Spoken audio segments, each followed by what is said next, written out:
Yo, what's good, kings and queens? It's your boy Don, and I'm back for another reaction video today. If you're new to the channel, please hit that subscribe button, hit that notification bell, and hit all so you know every time I post you heard. If you're not new to the channel, please go down below, hit that like button, put your social medias. You already know if you get pinned, you win, you heard. Thank y'all for popping out to the video. As y'all can tell by the subject, the title, and the thumbnail you heard, we're going to be reacting to when house parties go wrong. Like, I don't know what they would consider wrong, but like Project X obviously was a big party that I feel like went right but wrong in the end. But other than that, I'm not sure of what other big parties. I'm sure that might be on the list. If y'all know of anything y'all think gonna be on the list, let me know down in the chat. Let me know down in the comments you heard. Other than that, let's get into the video. Let's see what they talking about you are. Tom Miller. Tom Miller. In December of 2020, a student who recently signed his first professional rugby contract suffered a fatal accident while attending a lockdown breaching house party in the Radford area of Nottingham, England.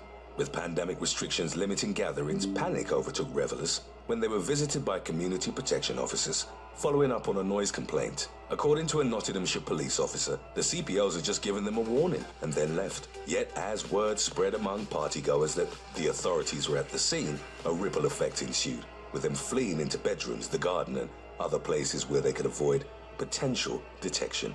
24-year-old rugby player Tom Miller went upstairs, where he found a window that gave him access to a ledge and then a part of the roof. After reaching what he believed to be a safe haven, he filmed himself at the spot and invited one of his friends up to the roof with him. After they'd spent some time atop the building, the friend went to relieve himself but lost his footing. He and Miller somehow became entangled and suffered a fall from height. The friend sustained multiple injuries but survived, while Miller was left with a catastrophic brain injury from which he was unable to recover. Aside from closing in on his debut as a professional athlete, Miller was also an ambassador for the testicular cancer charity Oddballs. In the aftermath of his passing, over $60,000 were raised for the charity, following an online appeal in his name. Yo, that's crazy. You heard intermission? What was that? Make sure y'all hit that like button, subscribe button, notification bell. That's how we get rid of all of these intermissions you heard. Thank y'all for popping out.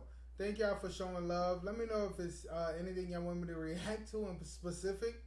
Also, what y'all think of the video so far? That Tom Miller story was crazy. Boy, he fell off the roof. Like, it be unexpected things, son. Y'all be careful out there, you heard? Let's get back, though. Let's see what they talking about. Aaron Lowe. In September of 2021, a University of Utah football player was shot dead at a house party in Salt Lake City. Sophomore cornerback Aaron Lowe, age 21, was attending the party a few hours after his team, the Utes, had beaten Washington State. According to preliminary police reports, there was a dispute involving Lowe and a group of party crashers who were causing problems. Lowe was subsequently gunned down along with an unnamed 20-year-old woman. On October the 3rd, Police Chief Mike Brown tweeted out that Lowe's killer had been arrested. He was identified as Book Mawut Book, aged 22, a man whose lengthy criminal record included aggravated robbery, theft, weapons offenses, and giving false information to police. After retrieving a firearm from a shoulder bag, Book shot Lowe and the female victim several times. The pair collapsed to the ground, at which point Book approached them and fired 5 to 6 more rounds, which was later deemed as his attempt to finish them off. Lowe passed away from his injuries while the woman survived after undergoing extensive surgery. Book's sentence remained to be determined, but based on the charges, he was likely to face life in prison. Number 6, Nicholas Rogers. On August the 6th of 2017, Nicholas Rogers stabbed a female postal worker to death at a house party in Pebbles, Scotland, after suffering from what was described as an abnormality of the mind. 26-year-old Rogers had been struggling with mental health issues, for which he'd spent time in specialized institutions, as well as with alcohol and gambling addiction.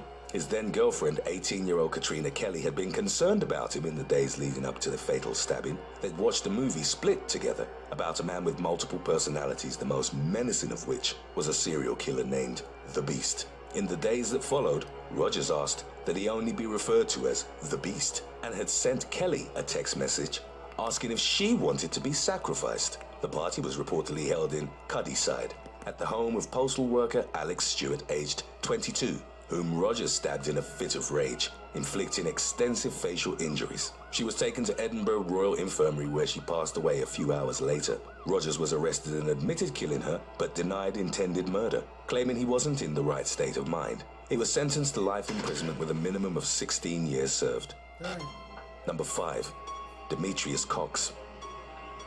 In April of 2020, a man was arrested for gunning down a guest at a house party in Osceola County, Florida. On the 14th, officers had responded to reports of shots fired at an address in Davenport, but couldn't find any victims. Law enforcement was later notified that Wolf Luther King Loomer, aged 20, had been brought to Dr. Phillips Hospital in critical condition. A connection was made between the two reports, and the Osceola County Sheriff's Office determined that Loomer had been shot at the party to which they'd initially responded. Loomer later died from his injuries. Demetrius Cox, also aged 20, was subsequently arrested for the murder, and while the motive wasn't disclosed, the shooting is believed to have been gang-related.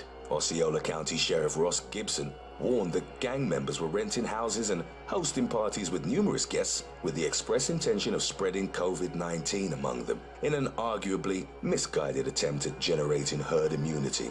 The sheriff's office had received hundreds of complaints from residents whom Gibson stated were living a life of terror. Number 4. Nina Silver. On June the 23rd of 2019, as she was on the verge of starting a new life in New York City, a San Diego woman was killed in a drive-by shooting while standing outside a house party in La Jolla. 19-year-old Nina Silver and 3 others were struck with a volley of rounds fired by the occupant of a light-colored sedan. An argument had sparked the shooting, which occurred at around 12:30 a.m. Silver later passed away, and another guest suffered life-threatening injuries to the upper body. Another victim was shot in the jaw, while the 4th was treated for a gunshot wound to the arm. 2 months after the shooting, 18-year-old Odyssey Sellers Carrillo was arrested as the suspected gunman, following a high-speed pursuit with local authorities. Malik Joshua Campbell, then in his early 20s, was also charged for aiding and abetting Carrillo. Their trials are ongoing. Silver hadn't been the intended target in the shooting and was considered a tragic collateral casualty of an ongoing street gang rivalry. Number 3. Wyatt Tyler. In March of 2017, a young man died in East Williamsburg, Brooklyn, New York City, after falling 4 stories in a house party accident. According to his social media, Wyatt Tyler, aged 21, was from New Orleans and going to NYU. He'd been drinking at the party, but it's unclear how severely it affected the chain of events that followed. The young man leaned against a window screen that couldn't support his weight and thus toppled out the window. As they first heard yelling and commotion, neighbors wanted to berate the partygoers, but soon realized the horrific accident that had taken place. First responders found Tyler sprawled on the pavement, unconscious and unresponsive. He passed away a few hours later. His death wasn't treated as suspicious, and while some reported that he wasn't intoxicated, the NYPD suspected that alcohol had contributed to the fatal fall. Today's topic was requested by Raymond Martinez, Ricky Vieira, Mel Rockwell, and let us know what. In November of 2010, teenager Bobby Tillman was killed in a random act of violence at a house party in Douglas County, Georgia. Initially meant to be a small gathering of less than a dozen friends of a high school girl in the area, the party rapidly grew to an unruly crowd of nearly 100 as word spread via text and email.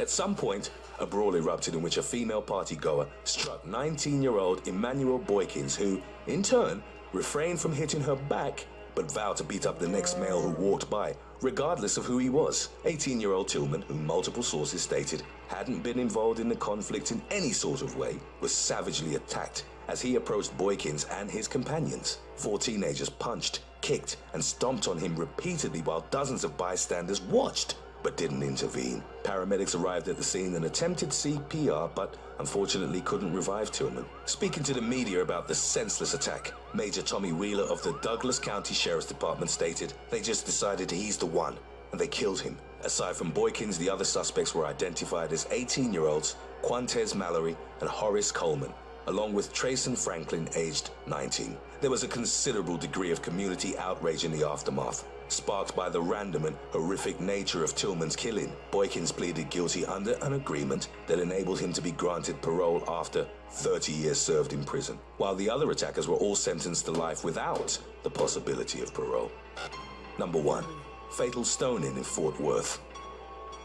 In July of 2021, a house party in Fort Worth, Texas descended into chaos, resulting in a fatal shooting as well as a deadly instance of mob justice. The identities of those involved weren't disclosed by the authorities pending the completion of an investigation. Of the information that was released, it was reported that the small gathering had taken place in the neighborhood of Como at the home of Ashley Jimenez Santos. At around 1 a.m., a man showed up at the residence uninvited and started arguing with multiple partygoers. He pulled out a firearm and shot at several people, including Jimenez Santos' father, before fleeing. A group from the house party chased the gunman down the street, at which point he turned around and fired at them. A 32-year-old friend of the Jimenez Santos family was shot and killed. In response, the partygoers started pelting the gunman with stone pavers, which they'd grabbed from a nearby pile. The shooter collapsed under the barrage of stones and bricks, sustaining critical injuries to which he succumbed at the scene.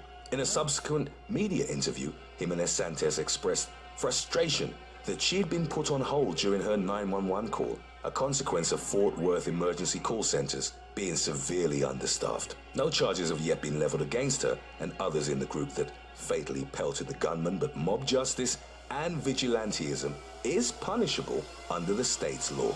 Wow. Thanks for watching. Would you go to a house party with all your favorite actors, musicians, and... No, I'm not going nowhere where it's going to turn into no purge, you heard? Would y'all go if it turned into a purge? Let me know down in the comments, you heard? If it's another video like this y'all would like for me to react to, let me know. I got y'all. If it's something different y'all want me to react to, I still got you, you heard? Let me know down in the comments what y'all thought of this video. Appreciate y'all for popping out. I'm going to see y'all in the next video, you heard? If y'all didn't see the last one, go check it out. Follow on my social media. Everything is up top, you heard? Peace. Love. Dawn.